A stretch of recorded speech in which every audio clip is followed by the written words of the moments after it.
Qdstar, one of your rides at the first Happy Valley meeting this season, managed to get that win last term, and an interesting ride that eventually won the race. Talk us through it if you can remember it. Yeah, Nick, it was good to win on him. He's a bit quirky. He doesn't like to be bustled early and likes to find his rhythm, which he was able to do.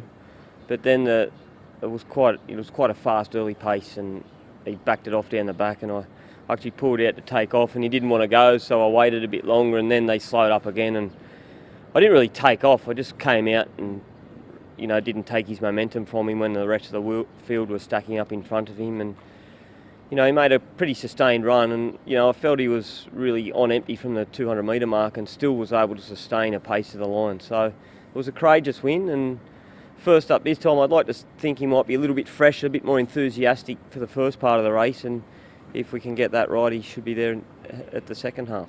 Yeah, it was visually impressive, I suppose, from the grandstands. Obviously a different feel for you as a rider, but he did do it very well.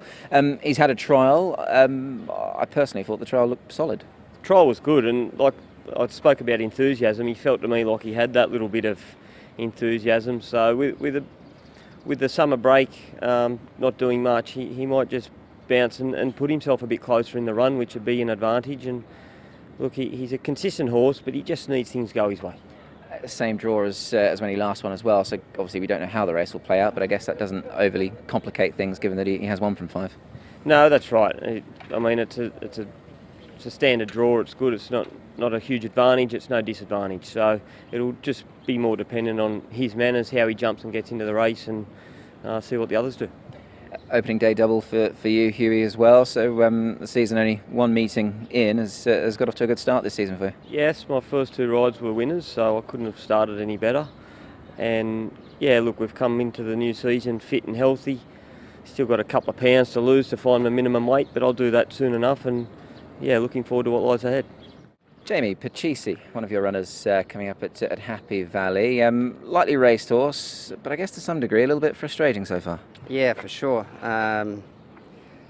Because of his size, you've just got to be a little bit careful with him, and he's not the greatest of eaters, so he doesn't make it easy on himself. But he trialled up pretty well at Chongfa the other day. He's had the benefit of a summer break, and he heads into the race in good order, albeit very difficult from the outside barrier. So we're going to need a bit of luck. Expect him to be finding the line well, but when you struggle to draw a gate, it makes it very hard for him. It does. We can touch upon some of those internal issues as well. Obviously, he's been declared a Rory's last couple, mucus last time. Have you managed to sort of iron all those issues out? I mean, what can you do with a horse like that, I suppose? Well, he's not a big, heavy sort of horse that you think would go in the wind. He's a lightly framed athletic sort of horse, and unfortunately his wind isn't great, but we're pretty happy with where he's at the moment. Sometimes the young horses take a little while to get used to living in an air-conditioned box and all of those sorts of things. So we've been happy with his mucus and happy with the way that his throat has been functioning, but until they really come under race day pressure, you're not exactly sure where they're at. So happy with him, but he's got a couple of things going against him as well, hasn't he? He has. I guess one of the positives, if we can spin one on it, is 140-day break. He did go well first up when presented last term, so you're confident he's a bit of a fresh horse, maybe? Perhaps. As I say, because he's not a big, strong horse, he needs his races spaced a little bit, and perhaps because of his wind, 1,000 metres is his limit. But yeah, it's a pretty, there's lots of pace in the race, so it might set it up for something to come up from off them a little bit first time back at Happy Valley A course, but it'll certainly be a challenge for Zach. Certainly will be, no better man. How is the team, Jamie, coming into this second full season for you? Are you happy with the way everything's going so far? Yeah, we rested a few of the horses at the end of the season with a view to trying to get them going a little bit earlier than we did last season, and unfortunately we've just had a few little hold-ups. Things haven't gone our way. The typhoon and the rainstorms made it difficult for everybody. The horses, they sort of had 3 days off in the last 8 days last week, which is it doesn't make things easy when you're trying to prepare them to race, but everybody's been in the same sort of scenario there. But hopefully as we get a bit deeper into the season and the new horses start to come out, we'll hopefully get going a bit. David, the first Happy Valley meeting upcoming, and you've got a couple of horses that absolutely love it around the tight turns. One of them is Harmony and Blessed. He's got a deadly record fresh. Yeah, really good fresh. He struck a race with a lot of speed, but his track work and trials have been typically as good as usual. So if Derek can begin well, he should be competitive for a long way. He's a 7-year-old now, David, and well, we were chatting on our coverage over the weekend that there is a case to be made potentially for these old horses that do like to go well fresh, sort of making hay while the sun shines early. Do you buy into that at all? As a 7-year-old, is he in as good a form as ever, do you think? I think so, yeah. I reckon when he was here and lost form in his early days, he had growing pains and adjusting. Now he's fully adjusted. He's a tough, hard nut and quite reliable.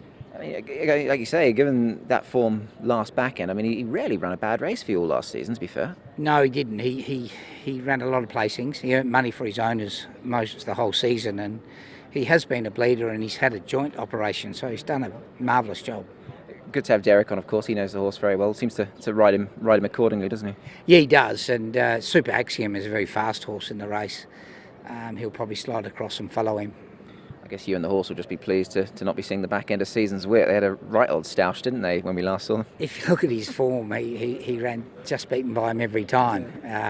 I'd look at the noms and shake my head, so I'm pleased he's gone. Yeah, I'm sure you are. Well, listen, we wish you well with him. And just quickly, a line on another old track favourite, Red Majesty. How's he?